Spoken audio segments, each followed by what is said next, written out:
भगवद विमुख पुरुष को चाहे जो भी साधन कर ले वो परम सुख को प्राप्त नहीं हो सकता। चाहे जो देवता को रिझा ले परम सुख को प्राप्त नहीं हो सकता। यदि भगवद विमुख है तो हर वरदान उसके नाश का कारण बन जाएगा, और भगवत सन्मुख है तो शाप भी महावरदान बन जाएगा। काकभूषुंड जी महाराज भगवान के प्रेमी जन हैं। लोमस जी ने शाप दे दिया, जा काक हो जा। ओ क्या फर्क पड़ा? अपार भगवान की भक्ति में डूबे हुए आज भी विराजमान है। सूर्य भगवान को रिझाकर स्यमंतक मणि प्राप्त की, लेकिन श्री कृष्ण की विमुखता उनके हृदय में थी।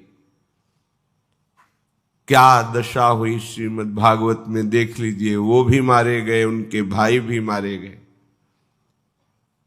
अगर हम प्रभु से विमुख हैं तो कोई तपस्या, कोई तीर्थ स्नान, कोई पवित्र शुभ कार्य ये हमारा मंगल नहीं कर सकते। और अगर हम प्रभु श्री हरि के चरण आश्रित हैं तो किसी की भी सामर्थ्य नहीं कि हमारा नाश कर सके, हमें विपत्ति में फंसा सके। किसी मंत्र में, तंत्र में, भूत में, प्रेत में या अन्य किसी में सामर्थ्य नहीं, क्योंकि प्रभु समस्त ईश्वरों के ईश्वर हैं। ये भ्रमात्मक माया का ऐसा जाल फैला हुआ है कि हमें सत्य लगता है संसार, सत्य लगता है शरीर, और सत्य लगते हैं इसके भोगे जाने वाले भोग।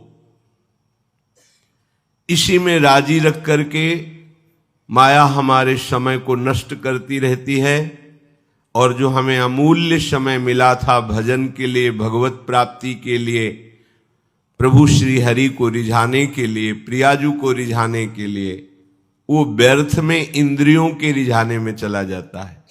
मन और इंद्रियों की विलासता में हमारा समय नष्ट कर देती है ये भगवान की त्रिगुणात्मिका माया। इसीलिए प्रभु करुणा करके कह रहे हैं कि मैं समस्त ईश्वरों का ईश्वर हूं। ये करुणा है उनकी। उनको अहंकार नहीं है कि वो ये वर्णन कर रहे हैं कि तुम मेरी भक्ति करो, मैं भगवान हूं, ईश्वरों का ईश्वर। ईश्वरों का ईश्वर होते हुए भी यहीं जहां उपदेश कर रहे हैं अर्जुन के सारथी बने बैठे हैं। देख लो कैसा हमारे प्रभु का स्वभाव है कि अपने दास की दासता करने में भी हमारे प्रभु को संकोच नहीं होता। और हैं कौन? ईश्वरों के भी ईश्वर भगवान शंकर, महादेव, शनकादि, नारदादि, ये बड़े बड़े जिनके चरण रखने की चौकी की वंदना करते रहते हैं। ध्येयम सदा परिभवग्नम अभीष्ट दोहम तीर्थास्पदम शिवविरंचि नुतम शरण्यम।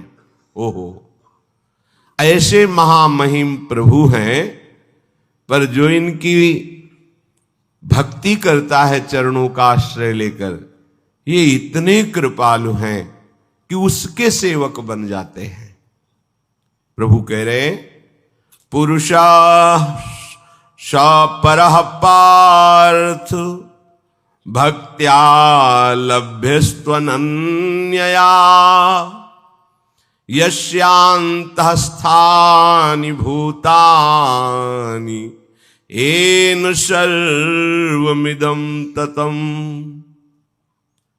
विराट स्वरूप से भगवान सबको अपने गोद में लिए हुए हैं, और सूक्ष्म रूप से भगवान सबके हृदय में विराजमान, चाहे वो चींटी ही क्यों न हो। इतने बड़े हैं कि सब उनके गोद में बैठे हुए हैं, और इतने सूक्ष्म है कि जो तुम्हें दिखाई भी नहीं दे रहा उसके अंदर भी वो विराजमान है। अणो अणियान महतो महियान।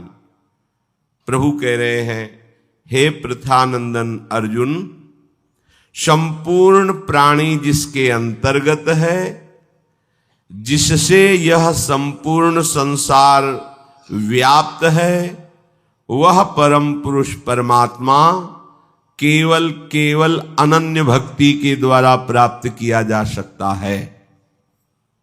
अनन्य भक्ति। भक्त्या लभस्त्वनन्यया।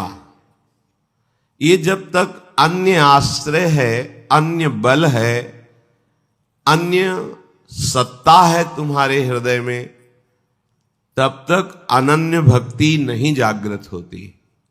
पीछे वर्णन हुआ सात्विक, राजस और तामसिक, ये 3 प्रकार की प्रायः भक्तियां जगत में पाई जाती हैं। कोई बिरला होता है जो अनन्य भक्त होता है। कोई अपने विरोधी का नाश करने के लिए, चाहे वो विरोधी परिस्थिति हो, घटना हो, व्यक्ति हो या कोई, उसका नाश करने के लिए, कोई अपने यश के लिए, अपने मान प्रतिष्ठा के लिए, अपने परिवार सुख के लिए, धन संपत्ति के लिए, कोई बड़ा भाग्यशाली कि हमारे पाप नष्ट हो जाएं, हमारा कल्याण हो जाए, ये सब भक्ति करते भगवान की ही है,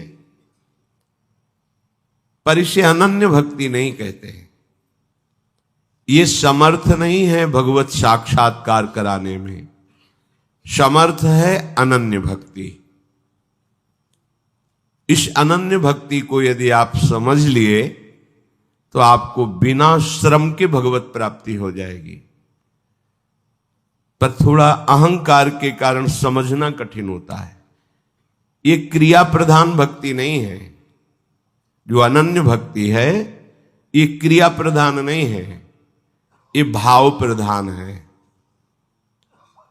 भावोत्सवेन भजताम रसकाम धेनुम तम राधिका चरण रेणु महम स्मरामि।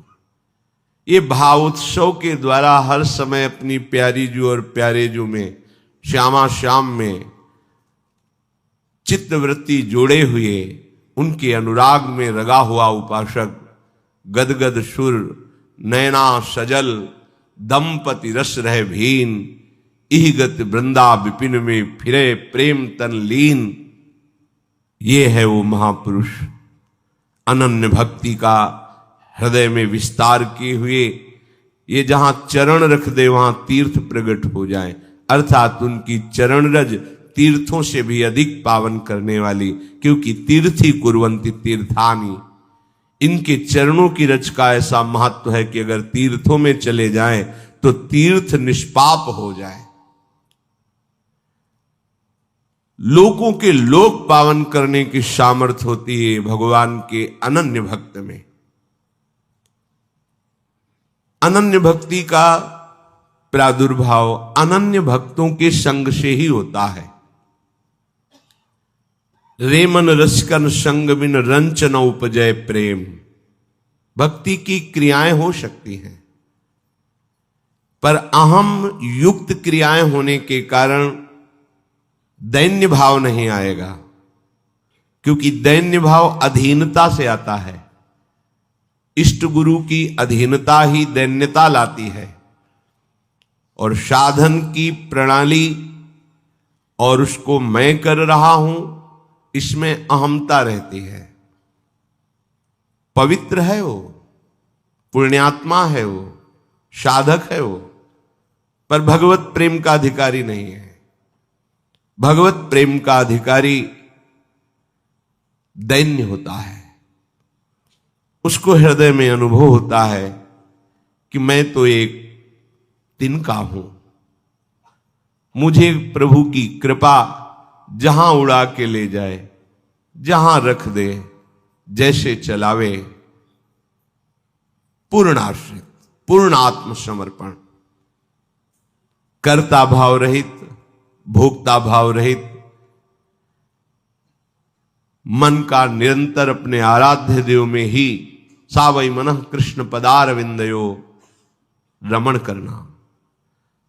आराध्य देव में ही संतुष्ट रहना, आराध्य देव में ही संपूर्ण संसार के संबंधों का विसर्जन कर देना, त्याग देना, आराध्य देव के सुख में ही समस्त लोक लोकांतरों के सुख को स्वाहा कर देना, भस्म कर देना। अनन्य भक्ति भगवान को सेवक बना लेती है। यह अनन्यता बड़ी दुर्लभ है। बातें बनाना अलग बात है, लेकिन प्रभु का अनन्य भक्त बनना एक बहुत कठिन बात है, और सरल उसके लिए हो जाती है जिसको अनन्य प्रेमी मिल जाता है। यदि प्रियालाल की कृपा से अनन्य भगवत प्रेमी का सानिध्य मिल जाए तो फिर इस संक्रामक रोग की तरह अनन्य भाव हमारे हृदय में आ जाता है। जैसे संक्रामक रोग संग के प्रभाव से उसकी जूठन हो जाए पाले या उसका, तो वो अंदर प्रभाव, ऐसे ही उनकी चरण रज, उनका उच्छिष्टामृत, उनकी कृपा दृष्टि और उनके अनुभूत वचन हमारे हृदय के समस्त संशयों का नाश करके प्रभु के प्रति प्रियता प्रकट कर देते हैं। ये दुर्लभ चमत्कार है। प्रकृति में ही प्रकृति का कुछ चमत्कार दिखाना ये कोई खास बात नहीं है। अनन्य भक्त का चमत्कार है घोर विषयी मन को निर्विकार करके प्रियालाल के अनुराग में डुबो देना। अगर आप अहंकार के सहित इस मन को, तन को समर्पित कर दें, अर्थात उनकी आज्ञा में अपने जीवन को समर्पित कर दें, तो ये अनन्य भक्ति आना मुश्किल नहीं है। अन्यथा अन्य साधनों से तो बड़ी कठिन है। प्रियालाल की विशुद्ध कृपा जब होती है तब भगवत प्रेमी महात्माओं का संग मिलता है। कहो कृपा उपजे के भांति, रसिकन संग फिरो दिन राती। रात दिन भगवत प्रेमी महात्मा के वचन के संग में रहे, यही रसिकों का संग है। उनकी आज्ञा पे अपना जीवन समर्पित कर दे तो अनन्य भक्ति का जागरण हो जाता है। प्रभु स्वयं कपिल देव जी के रूप में प्रकट होकर माता देहूती के प्रश्न करने पर कि हे प्रभु, मैं इंद्रियों से भोग भोगते भोगते ऊब गई हूं। ये दुष्ट इंद्रियां कभी भोगों से तृप्ति का ही अनुभव नहीं कर रही। हे नाथ, जिसका मन एकाग्र नहीं है, इंद्रियां भोगों में फंसी, वो कैसे आपको प्राप्त कर सकता है। श्री भगवान ने करुणा करके कहा कि हे माता, एक अध्यात्म योग ही ऐसा है जो समस्त दुखों से निवृत्त कर देता है। योग आध्यात्मिका पुंसाम मतो निश्रेयसाय में, परम सुख, परम आनंद, जहां न मृत्यु है, न रोग है, न अभाव है। जो हम सुख चाहते हैं, तो जहां सुख नहीं है वहां ढूंढ रहे हैं, इसीलिए आज तक नहीं मिला, सब अशांत है। आपको तो जो जो चीजें चाहिए, जो वस्तुएं, धन संपत्ति, पद की आकांक्षा रखते हैं, तो आपको लगता है अगर ये मिल जाते तो मैं सुखी हो जाता। अपने को ऐसे बहुत मिले हैं जिनके पास आप चाह रहे हैं, उनकी बहुत मात्रा में संग्रह किया हुआ है, बहुत अधिकारिता है, बड़ा पद है, खूब ऐश्वर्य है, जगत में उनका नाम है, सम्मान है, पर हृदय जल रहा है, हृदय अशांत है। क्यों? क्योंकि जहां शांति प्राप्त होती है वहां उनका संबंध ही नहीं है। अशांतस्य कुतः सुखम, जिसका चित्त अशांत है उसे सुख कैसा? ब्रह्म। कुछ वर्ष की आयु, शरीर समाप्त हुआ, न पद रह गया, न संपत्ति रह गई, न नाम रह गया, न व्यवहार रह गया, न परिवार रह गया, अकेले अपने कर्मों की पोटरी बांध करके फिर नया जन्म, फिर वही पढ़ाई लिखाई, दुनिया का प्रपंच। नहीं तो अन्य योनियों में कीड़ा मकोड़ा पशु पक्षी। विश्राम कहां है? अध्यात्म योग में। श्री भगवान कह रहे निश्रेयसाय, मतलब दुखों का आत्यंतिक नाश, दुख का लेस नहीं जहां। अब अपने तो दुखालय में रह रहे हैं तो सुख को इसी में ढूंढ रहे हैं, तो हम समझते हैं कि अरबों खरबों रुपया मिल जाए, सुंदर सुंदर भोग सामग्री मिल जाए, मैं सुखी हो जाऊंगा। ऐसे अभी इसी भूमंडल पे हैं जिनको खुद पता नहीं कि मेरे पास कितनी धनराशि है। रोज नए नए भोग भोगते हैं, पर नींद नहीं आती, नींद की दवा लेना पड़ता है। मानसिकता बिगड़ी हुई है, विक्षिप्त है, हृदय जल रहा है, हर समय भयभीत है, कहीं ऐसा ना हो जाए, कहीं ऐसा। सुख विनिश्चितम बदामि तेन अन्यथा वचांस में, गोस्वामी जी कहते हैं मैं सत्य कह रहा हूं, मेरी बात अन्यथा नहीं।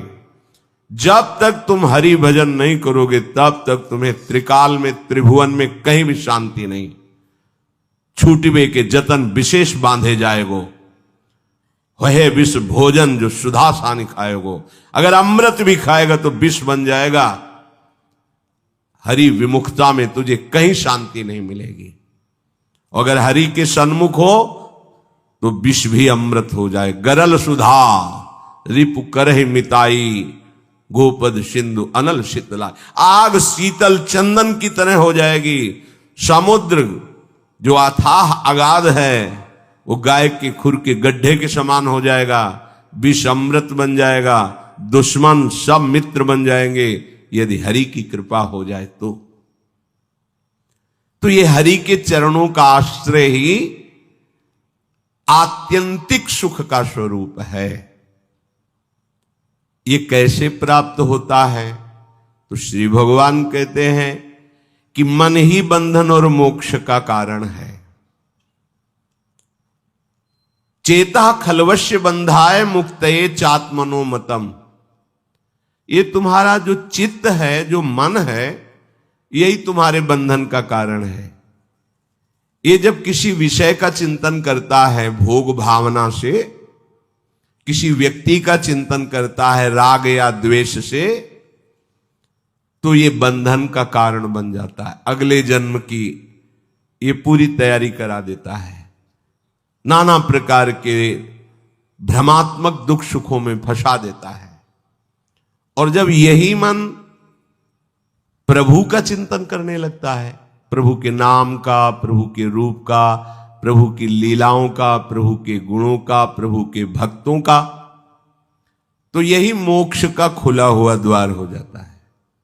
यही मन, जब मन किसी व्यक्ति को भगवत भाव से, किसी भोगों को प्रभु की सेवा में अर्पित करने के लिए, यही मोक्ष का कारण बन जाता है।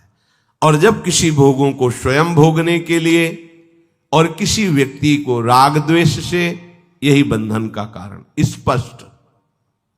इसीलिए भगवान बहुत जोर देते हैं अनन्य चिंतन पर।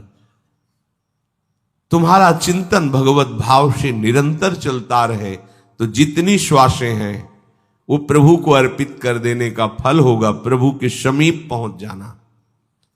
ये तो बहुत कठिन है। मन को संसार के चिंतन से हटा करके प्रभु के चिंतन में लगाना, ये तो बहुत कठिन है। क्योंकि हमारी आसक्ति हो गई है शरीर में, शरीर संबंधियों में, भोगों में, पद प्रतिष्ठा में।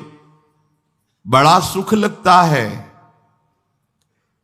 जब हमारा यश, हमारी प्रतिष्ठा, हमारा मान, हमारा ऐश्वर्य, हमारा संबंध ये बहुतायत में दिखाई देता है तो अहंकार को बड़ा सुख मिलता है।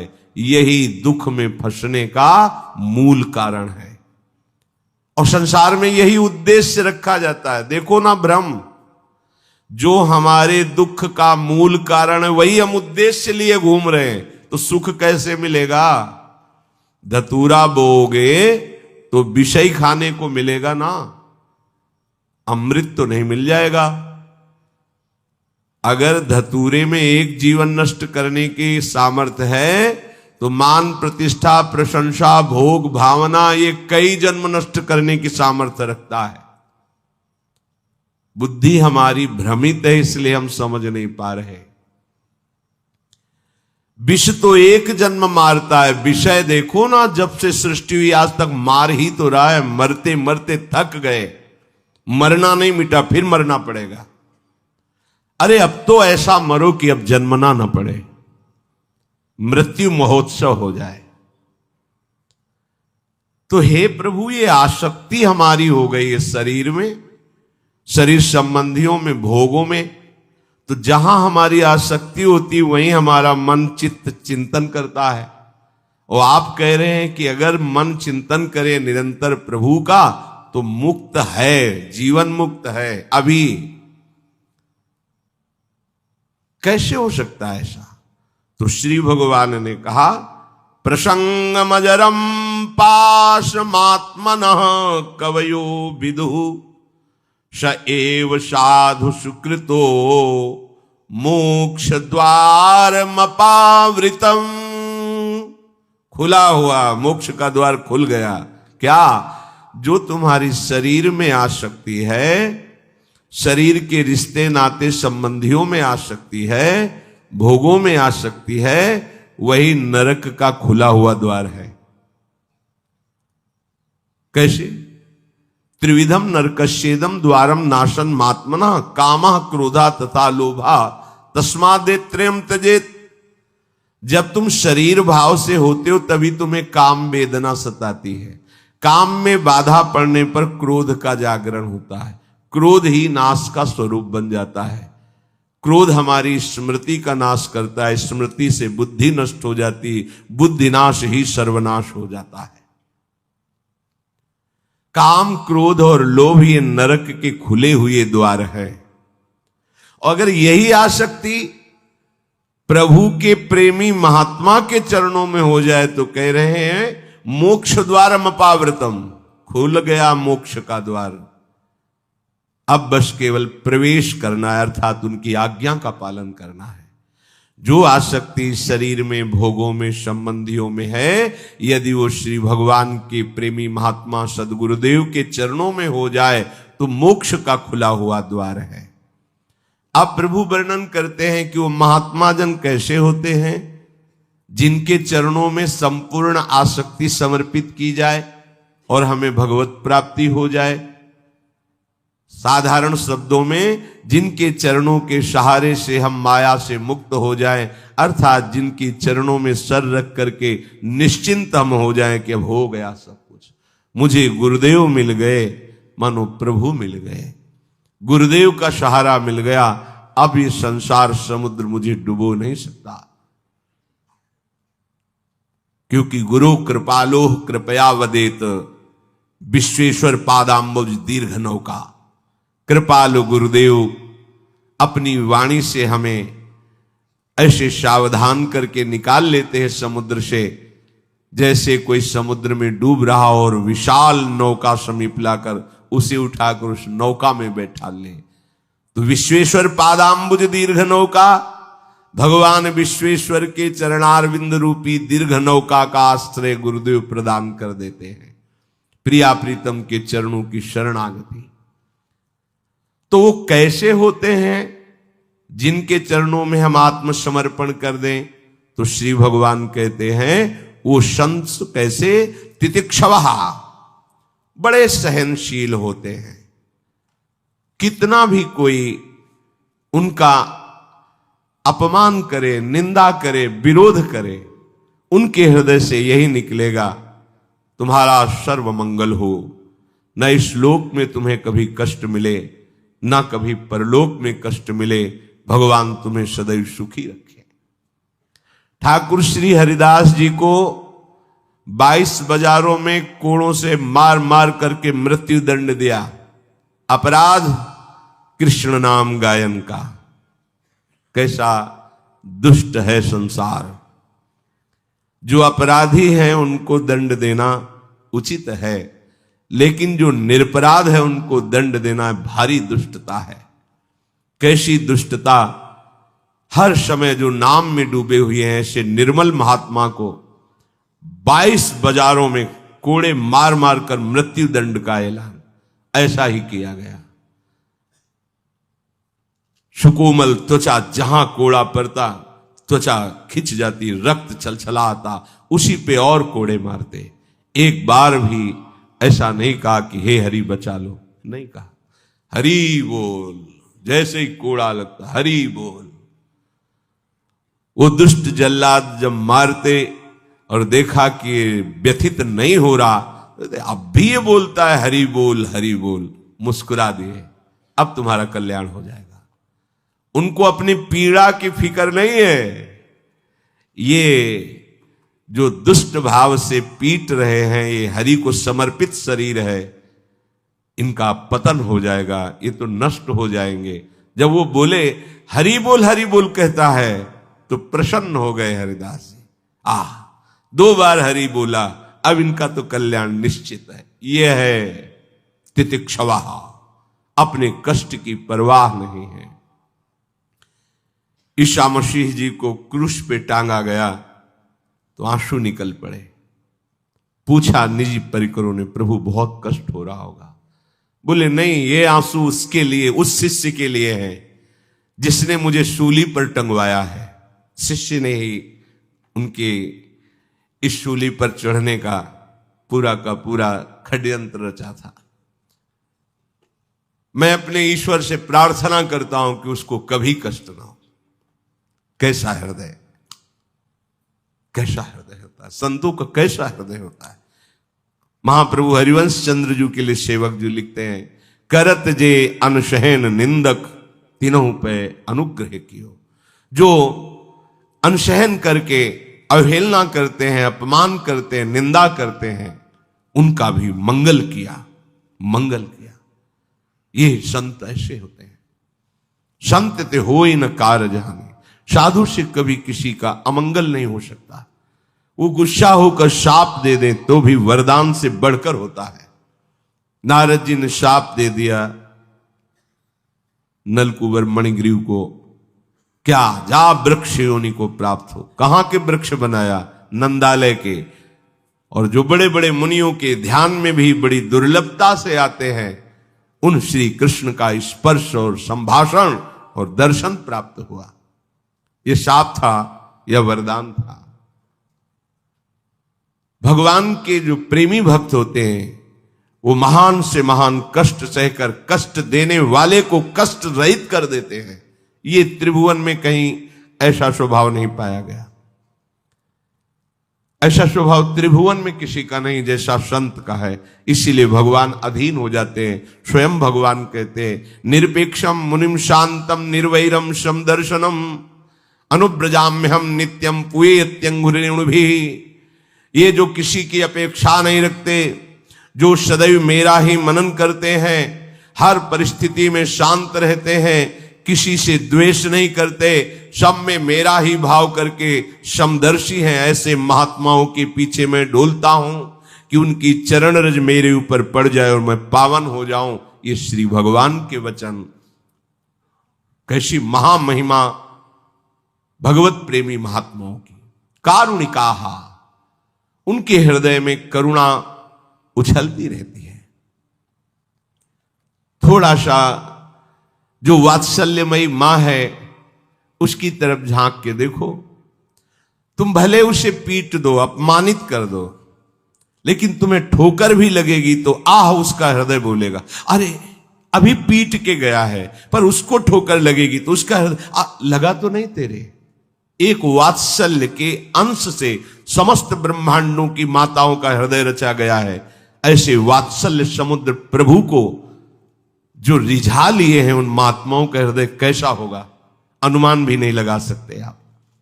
कारुणिकाहा, करुणा के समुद्र होते हैं। क्योंकि करुणा समुद्र प्रभु अपने समस्त गुणों से, वैभव से युक्त होकर उनके हृदय में प्रकाशित हो जाते हैं तो सबके, पर माया का पर्दा लगाए हुए बैठे हैं। पर भगवत भक्तों के चिंतन के प्रभाव से, भजन के प्रभाव से हृदय का पर्दा हट जाता है जो मायाकृत है और भगवान हृदय देश में ही उनके खेलते हैं, इसलिए उनके हृदय में बहुत करुणा होती। कारुणिकाहा सुहृदा सर्वदेही नाम, संपूर्ण प्राणियों से बिना किसी स्वार्थ के उनका प्रेम होता है। सबके वो अहेतुकी मित्र होते हैं, कोई स्वार्थ नहीं। केवल तुम्हारा मंगल हो जाए, तुम सुखी हो जाओ, तुम्हें कभी दुख का मुख न देखना पड़े। जो भगवत प्रेमी महात्मा है, वास्तविक जो भगवत प्रेमी महात्मा है, उनकी एक एक चेष्टा जगत मंगल के लिए होती है। सुहृदा सर्वदेही नाम, अजात शत्रवहा, कभी उनके हृदय में किसी के प्रति शत्रु भाव नहीं होता। अगर एक भी व्यक्ति के प्रति शत्रु भाव रहेगा तो यहां लौट के आना पड़ेगा। एक भी व्यक्ति से आसक्ति हो गई तो लौट के आना पड़ेगा। मृग के बच्चे से हुई मृग बन गए, पुरंजनी से हुई पुरंजनी बन गए। हमारी ऐसी भगवत भावना बढ़े कि पूरी सृष्टि में कोई एक भी शत्रु ना हो। जो तुमसे द्वेष करे उसको प्रणाम करो। यदि भगवत प्राप्ति के मार्ग में बढ़ रहे हो, जो तुमसे ना बोले उससे तुम कभी भी रूठो मत। सामने पड़े तो राधे राधे श्री हरिवंश। कभी ऐसा नहीं कि ये तो दुष्ट है मैं गाली देता, नहीं नहीं, हमारा प्रभु ही हमारे हृदय को मजबूत करने के लिए ऐसा स्वांग रच रहा है।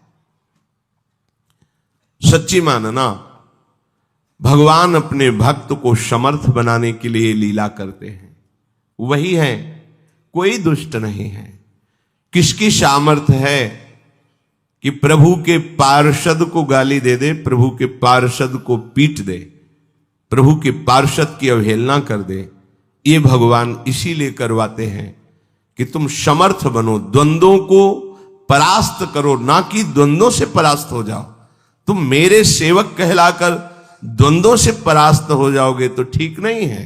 ए भगवान का भक्त, जरा सी बात में देखो विकल हो नहीं।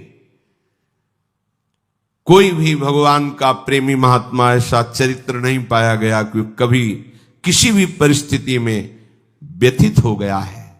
नहीं, यम ही न व्यथ्यन्ते ते पुरुषम पुरुषर्षभ सम दुखा सुखाधीरम स्वमृतत्वाय कल्पते। जो सुख दुख में समान किसी भी परिस्थिति में हृदय व्यथित नहीं हुआ, हर समय राधा राधा राधा परम पद उसके चरणों में लौटता है, वही परम पद का अधिकारी है। अजात शत्रवहा, तुम्हारा कोई एक भी शत्रु नहीं होना चाहिए, क्योंकि भगवान कहते संतों का एक भी शत्रु नहीं होता। अपना मन ही शत्रु है, कोई और बाहर शत्रु नहीं। जब तक आप अपने मन को प्रभु के चरणों में नहीं लगाते, तब तक ये जाल फैलाता रहता है। एक को मित्र बनाएगा, एक को शत्रु बना लेगा, एक में राग कर लेगा, एक में द्वेष कर लेगा और हमारे नए जन्म की व्यवस्था कर देगा। ये मन ही हमारा शत्रु है जब तक वश में नहीं होता। ये मन ही हमारी दुर्गति का कारण है जब तक ये प्रभु में नहीं लगता। प्रभु में लग जाए, वश में हो जाए तो इससे बड़ा कोई मित्र नहीं। मन ही श्री कृष्णाकार होकर भगवत साक्षात्कार करा देता है।